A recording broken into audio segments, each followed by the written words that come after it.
You know, as a lifelong Ghostbusters fan, it pains me to admit this, but in this particular case, bustin' does not make me feel good. Let's discuss. I watch so you don't have to.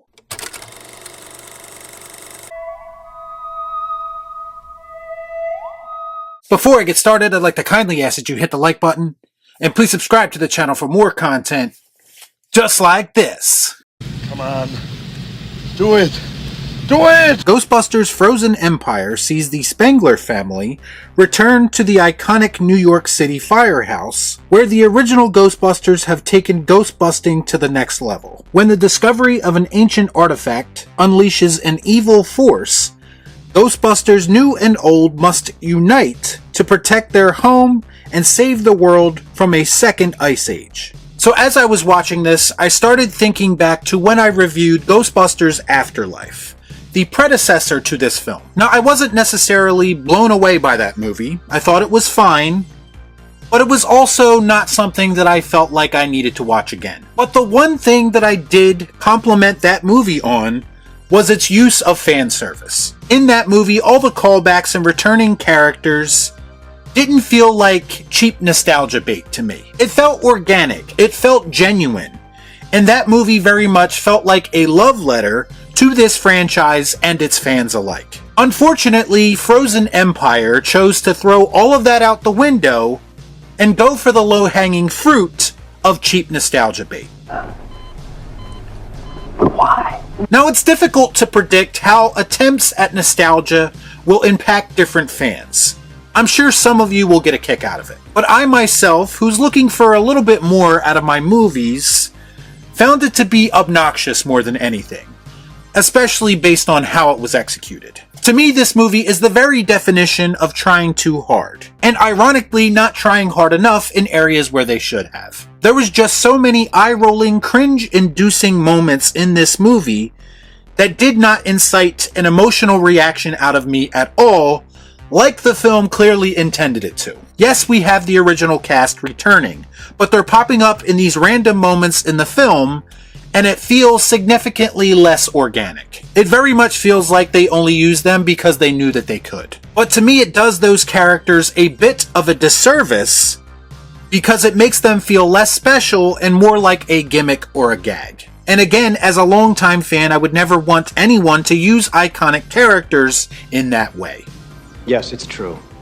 This man has no dick. The new cast of Ghostbusters, a group that I found to be somewhat likable in Afterlife, just feel completely underutilized and like a waste of screen time in this film. The mother character is barely a character at all based on what she is given to do. The Finn Wolfhard character serves no greater purpose other than getting slimed by Slimer. The Paul Rudd character is a walking vessel of cringe whose jokes rarely land. And Phoebe, the main character in this film, is given the most random subplot imaginable, where she befriends this random ghost who we've never seen before, all because she is feeling left out. And because it's convenient for the plot of the film, I guess, there is a point where she abandons all of her intelligence and does some of the dumbest things imaginable. It felt very out of character based on what we know about her from the first film. What an idiot! Oh, what a loser! The ghosts in this film are fine, I guess. Most of them are used for nostalgic purposes, like Slimer or the library ghost from the first film. And the new threats, like the big bad of this film, could have been a lot more interesting if their whole character wasn't revealed to us in the most clunky exposition dump possible. It actually made me think back to how effortlessly they explained who and what Gozer was in the original film, and how this film apparently learned nothing from that execution. There are a handful of new characters like the Patton Oswalt character, and the guy with the lisp that Hollywood seemingly tries to shoehorn into everything, neither of which added anything to the film, and came off more as obnoxious inconveniences than anything. Shut up. Get out. In this movie, they are also very clearly trying to expand the scope of this universe. I'm assuming this is being done to set up the possibility of future sequels. But to me, it just made this movie feel a bit too crowded and like kind of a mess. And it was nowhere near as interesting or unique as the writers and directors of this film probably thought it was. Winston has basically set up this whole underground Ghostbusters-esque research facility, and it feels like the only reason it really exists is to give the Ghostbusters equipment and gadgets when the plot deems they need them. On top of all of that, I felt like I was on an episode of Oprah on more than one occasion, when they were just handing out the title of Ghostbuster to just about anyone. You're a Ghostbuster, and you're a Ghostbuster. Everyone is a Ghostbuster. I don't know, it made the whole job and title of being a Ghostbuster feel a lot less exclusive. I get it, they were trying to expand the world, but it just made it feel like they were trying to do too much, and it came off very messy.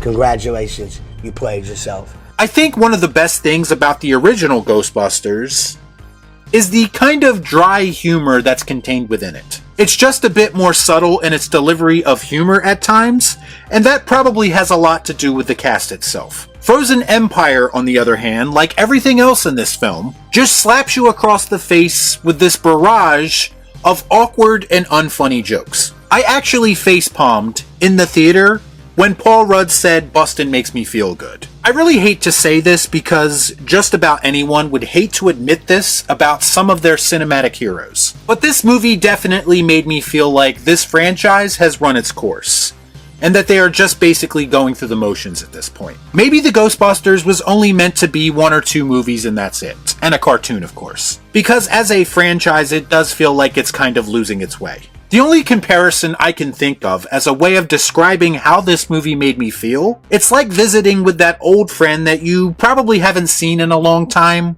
and you've kind of grown apart, and when you finally get back together, things just aren't the same anymore, and it's more awkward than anything. That's Ghostbusters Frozen Empire to me in a nutshell. I wish I had better news for you guys, I really do, but the whole time I was watching this movie, I felt next to nothing.